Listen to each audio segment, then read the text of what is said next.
जल्दी जल्दी सारा काम खत्म कर लेती हूँ। ठंड बढ़ती जा रही है। आज घर जल्दी जाना है। पीकू के लिए खाना भी बनाना है। आज मालकिन ने पैसे देने का भी वादा किया था, वो भी लेती जाऊंगी। मालकिन, मैंने सारा काम खत्म कर दिया है और कपड़े भी धोकर बाहर सुखा दिए हैं। अच्छा, तो ठीक है, जाओ फिर। यहाँ मेरे सर पर क्यों खड़ी हो? देखो, वो मालकिन, कल आपने कहा था कि आज आप मेरी तनख्वाह दे देंगी। घर पर खाने का सामान खत्म हो रहा है। अगर आप आज पैसे दे देंगी तो मैं सब्जी खरीद कर ले जाऊंगी। तो तुम गरीब लोगों का काम करने का मन तो करता नहीं, पैसे तुम्हें समय पर चाहिए। मैं अभी अखबार पढ़ रही हूँ, तब तक तुम मेरी अलमारी के कपड़े फिर से सही से सजा कर लगा दो। काम पूरा हुआ नहीं, बस घर जाने की जल्दी रहती है और बस पैसे दे दो उनको। ठीक है मालकिन। मालकिन, मैंने आपकी अलमारी के सारे कपड़े सही करके दोबारा लगा दिए हैं। ये लो तुम्हारे पैसे। देखो मालकिन, ये पैसे तो कम हैं। ये मेरी पूरी तनख्वाह नहीं है। अभी मेरे पास इतने ही हैं, बाकी के अगले हफ्ते ले जाना।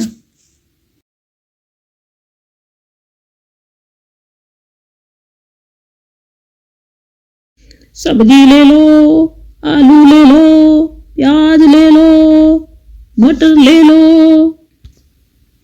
कल पीकू कह रहा था कि आलू प्याज के पराठे खाने का मन है। आज उसके लिए आलू प्याज खरीद लेती हूँ। मेरे पास आज पैसे भी हैं। भैया, आलू कैसे दिए? 80 रुपए किलो है बहन जी। भैया, ये तो बहुत महंगे हैं, रहने दीजिए बस। बहन जी, ठंड की वजह से सब्जियों के दाम बढ़ गए हैं। भाई साहब, इतनी महंगी सब्जी खरीद कर खाने की हैसियत नहीं है हमारी। अरे बहन जी, ऐसा क्यों कहती हो? मैं भी गरीब आदमी हूँ, सब्जी बेचकर ही अपना घर चलाता हूँ। मैं आपका यह दर्द समझ सकता हूँ बहन जी।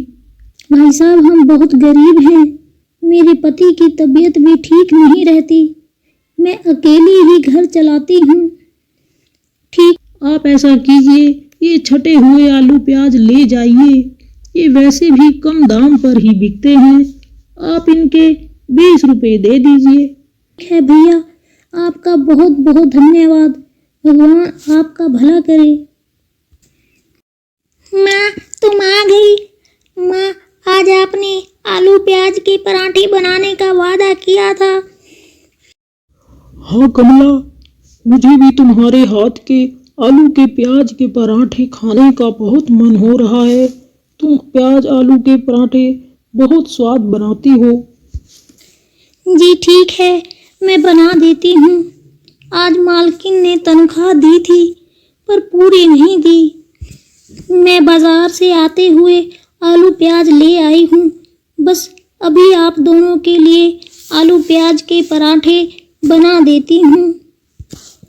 कविता खराब आलू प्याज से काट काट कर अच्छे आलू प्याज छांट लेती है और उन्हें बारीक काट कर नमक मिर्च मिलाकर आटा गूंद लेती है और चूल्हे की धीमी आंच पर गरम गरम आलू प्याज के पराठे बनाना शुरू कर देती है। वाह माँ, तुम्हारे हाथ के आलू प्याज के पराठे तो बहुत स्वाद हैं। सच में कमला, आलू प्याज के पराठे बहुत स्वाद बने हैं। तुम्हारे हाथ के पराठे का तो जवाब ही नहीं है। ठंड का मौसम था। धीरे धीरे ठंड बढ़नी शुरू हो जाती है। घर की टूटी हुई एक खिड़की से ठंडी हवाएं घर के अंदर आने लगती हैं।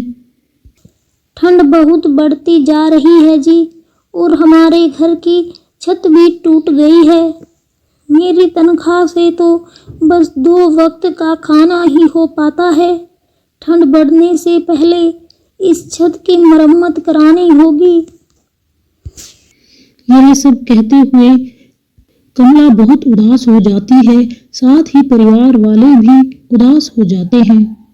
तभी उसका पति कहता है, कमला, तुम इतने अच्छे आलू प्याज के पराठे बनाती हो, क्यों ना तुम मेरी अंडे की रेहड़ी पर आलू प्याज के पराठे बनाकर बेचो।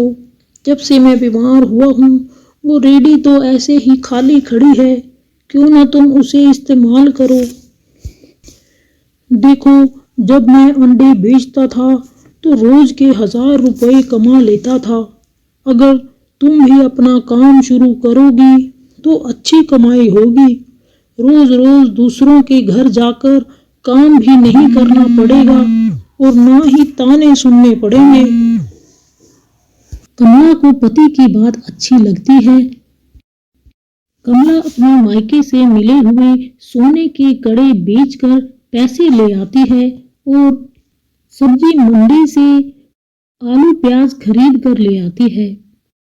अगले दिन से ही कमला आलू प्याज के पराठे की रेहड़ी बाजार में लगा लेती है। शुरुआत में उनके आलू प्याज के पराठे कोई नहीं खाने आता। धीरे धीरे ऐसे ही समय बीत जाता है। बहन जी, पराठे कैसे दिए? 50 के 2 पराठे हैं भाई साहब। क्या इतने महंगे पराठे? चलो भाई, दूसरी दुकान पर चलते हैं, वहां तो 25 के 2 पराठे मिलते हैं। इसने तो महंगाई की हद कर रखी है। कमला को समझ आ जाता है कि रेट ज्यादा होने की वजह से कोई उनके पराठे खाने नहीं आ रहा है, इसलिए वह पराठे का रेट आधा कर देती है। तभी कुछ मजदूर उनकी रेहड़ी पर आलू प्याज के पराठे खाने आते हैं। पराठे कैसे दिए? भाई साहब, 25 के 2 हैं। है, हमारे लिए 4-4 पराठे लगा दो। ठीक है, अभी लगा देती हूँ। अरे वाह बहन जी, आपके आलू प्याज के पराठे तो बहुत स्वाद है और रेट भी ठीक है। हाँ भाई, सच में बहुत स्वाद है पराठे। आज से पहले मैंने कभी आलू प्याज के इतने स्वादिष्ट पराठे नहीं खाए। धीरे धीरे उनके प्याज पराठे के बारे में सबको पता चलता है। फिर उनकी रेहड़ी पर भीड़ लगनी शुरू हो जाती है।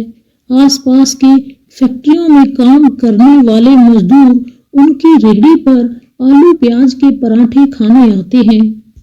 कोई 4 पराठे खाता है, कोई 6 पराठे खाता है, तो कोई पराठे पैक करवा के घर ले जाता है। इसी तरह उनके आलू प्याज के पराठे बिकने लगते हैं। इसी तरह कुछ समय बीत जाता है।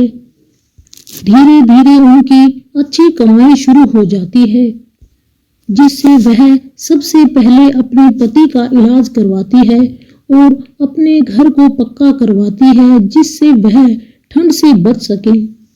फिर धीरे धीरे ठेले से वह प्याज पराठे की दुकान खरीद लेते हैं और फिर दुकान में प्याज पराठे बेचते हैं।